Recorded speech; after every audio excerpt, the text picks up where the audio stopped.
Bonjour et bienvenue sur Et pourquoi pas vous, le podcast qui vous permet d'appréhender votre vie sous un éclairage nouveau. Je suis Laetitia Brouran, je suis accompagnatrice en développement personnel et en image de soi. Et pourquoi pas vous est un podcast que je publie une semaine sur deux et dans lequel je partage avec vous mon expérience ou mon expertise sur des événements de la vie et les répercussions que cela peut avoir sur notre propre personne, pourquoi les accueillir, comment les traverser, pourquoi les surmonter. Si vous venez de nous rejoindre, bienvenue. Et si vous avez envie d'en savoir un peu plus sur moi, vous pouvez vous rendre sur mon site www.bien-être-thérapie.fr où vous retrouverez l'intégralité de tous mes épisodes. Aujourd'hui, nous allons parler du chant, de sa place au sein de la société et surtout de ses bienfaits thérapeutiques sur les individus qui le pratiquent. Alors chanter, qu'est-ce que c'est ? En fait, chanter, c'est une suite de sons modulés émis par la voix humaine qui, par la différence des intonations, produisent des sensations variées. Et si l'action par laquelle la phonation intensifiée et variée devient musique, alors on parle de chant mélodieux.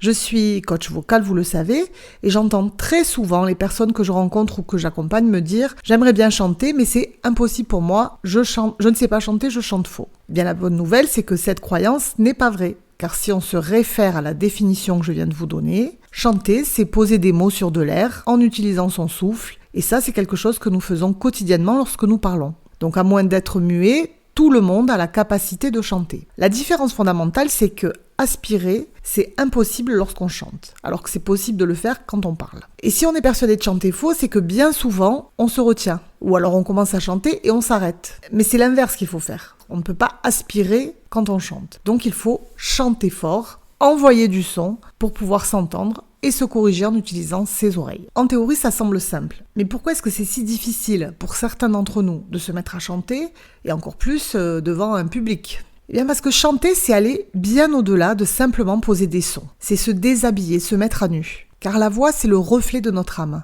C'est impossible de tricher en fait. Elle est directement connectée avec notre intime, notre moi profond. C'est d'ailleurs la première chose que nous faisons lorsqu'on vient au monde. On pousse un cri, on libère un son, on utilise notre voix. Et chanter, ça peut être déstabilisant. Mais pourtant, les personnes qui chantent ou qui aimeraient chanter sont très nombreuses parce que même si ce n'est pas facile de chanter, le chant fait du bien, beaucoup de bien. Alors Marie-Louise Aucher, qui est la fondatrice de la psychophonie, explique dans son livre L'homme sonore que nous sommes à la fois récepteurs et émetteurs. Récepteurs car nous recevons des vibrations sonores à longueur de temps, et ce sont des vibrations que nous intégrons par le biais de notre système nerveux à l'aide de nos sens, l'ouïe et le tact. Parce qu'en effet, nos mains sont de formidables récepteurs. Et nous sommes aussi émetteurs par les sons que nous émettons, bien sûr, en utilisant les sens qui sont là, le goût et l'odorat. Le dernier sens, la vue, ça sert d'étape intermédiaire, en fait, de prise de conscience intérieure entre ces deux fonctions sensorielles. Donc le chant va mettre tous nos sens en éveil, et l'usage de ces sens va augmenter la prise de conscience de soi, la prise de conscience de ce que l'on est, en fait. Et les sons vont avoir une répercussion sur tout notre corps, nos organes, nos viscères. On peut d'ailleurs faire un parallèle avec les points d'acupuncture. Et ajouter à cela le travail sur la respiration, qui lui a une répercussion sur l'oxygénation de notre corps, et vous comprenez donc aisément pourquoi chanter n'est pas anodin et peut faire quand même beaucoup de bien. On agit sur l'entièreté de sa personne. On est connecté dans une énergie verticale et horizontale qui circule en nous. Et ça va nous ancrer dans la Terre et on va servir en fait de lien, de canal entre la Terre et l'univers. Alors l'avantage, c'est que le chant, ça nous concerne tous, puisque les modes de pratique du chant sont diverses et qu'elles traversent tous les âges, toutes les catégories sociales, tous les contextes de vie. Et qu'on peut le pratiquer seul ou à plusieurs. Voilà, je dirais qu'il occupe des fonctions différentes selon les objectifs pour lesquels on le pratique d'ailleurs, de manière consciente ou pas, que ce soit à but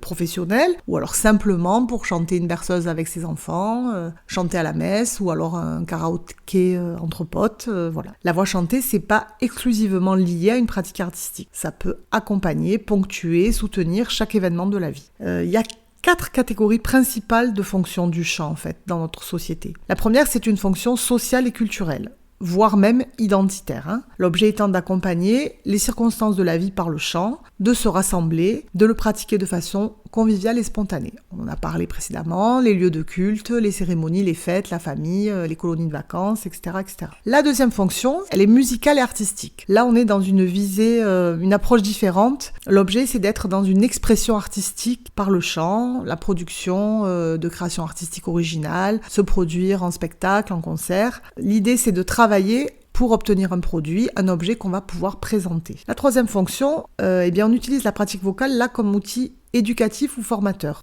On peut d'ailleurs le relier à la précédente, parce qu'on peut aussi être sur une visée artistique, mais on va être sur des apprentissages, on va pouvoir l'utiliser dans un cadre thérapeutique, sur des personnes qui utilisent beaucoup leur voix, par exemple dans le cadre de leur travail, qui en ont besoin, des formateurs, des enseignants et qui parfois perdent leur voix, donc vont devoir travailler les techniques vocales. Ça peut être sur des projets pédagogiques, dans des structures. Et la dernière fonction, la quatrième, c'est une fonction que j'affectionne tout particulièrement parce qu'elle est homéostatique, c'est-à-dire qu'elle va contribuer à l'équilibre des 3 aspects du corps, le corps physique, biochimique et psycho-émotionnel. Et c'est là que la pratique du chant intervient dans le cadre du développement personnel. Là, on peut l'impliquer dans le cadre d'une thérapie, la musicothérapie, l'art-thérapie, dans le cadre de séances de chant prénatal, quand on veut se connecter avec l'enfant à venir. Bon, je vous le redis, la voix est liée vraiment à notre moi profond. Et ce n'est pas parce que la voix est mise en jeu qu'il s'agit toujours de chant. Et vice-versa d'ailleurs, ce n'est pas parce que l'intime est en jeu qu'il s'agit obligatoirement de thérapie. Mais c'est important de prendre conscience de ça, de prendre conscience que prendre des cours de chant, ça va avoir des répercussions sur vous. Moi, j'anime des ateliers de chant depuis de nombreuses années et j'ai toujours observé un changement sur mes élèves. Mais ce changement, il est toujours bénéfique parce que le chant libère, ça vous transforme en fait, ça nettoie, ça dynamise. Et comme je vous ai dit qu'on ne pouvait pas tricher, parce que c'est vraiment le lien direct avec vous-même, ça va vous reconnecter à ce que vous êtes et ça va vous aider à vous affirmer, à prendre confiance en vous, à entreprendre même. Vous allez davantage gérer et maîtriser vos émotions. La prise de parole et l'affirmation de soi, ça va devenir plus simple en fait. Finalement, c'est une libération, le chant. Alors, j'espère que ça vous a donné envie de tenter l'expérience, de la découverte des bienfaits du chant. Si vous souhaitez connaître votre tessiture de voix, je vous donne une petite astuce. Soyez bien attentif lors de votre prochain fou rire à votre rire, parce que le rire, c'est naturel, on ne peut pas le contrôler. Donc, pour faire court, si votre rire est aigu ou votre registre sera soprano ou ténor, et s'il est plus grave, vous serez plutôt alto ou basse. Ça vous donne une base de départ que vous pourrez affiner avec votre coach en faisant quelques vocalises. J'espère que vous aurez envie d'essayer, parce qu'après tout, pourquoi pas vous ? Je vous invite à laisser vos commentaires ou vos questions sur ma page Facebook, et pourquoi pas vous, ou sur mon site www.bien-être-thérapie.fr. Je ne manquerai pas de répondre à toutes vos questions. N'hésitez pas à vous abonner et à me laisser un avis afin d'être notifié lors de la parution du nouvel épisode. Et si vous le souhaitez, vous pouvez aussi en parler autour de vous et partager ce podcast. Dans le prochain épisode, je vous parlerai de l'affirmation de soi. À très vite, je suis impatiente de vous retrouver.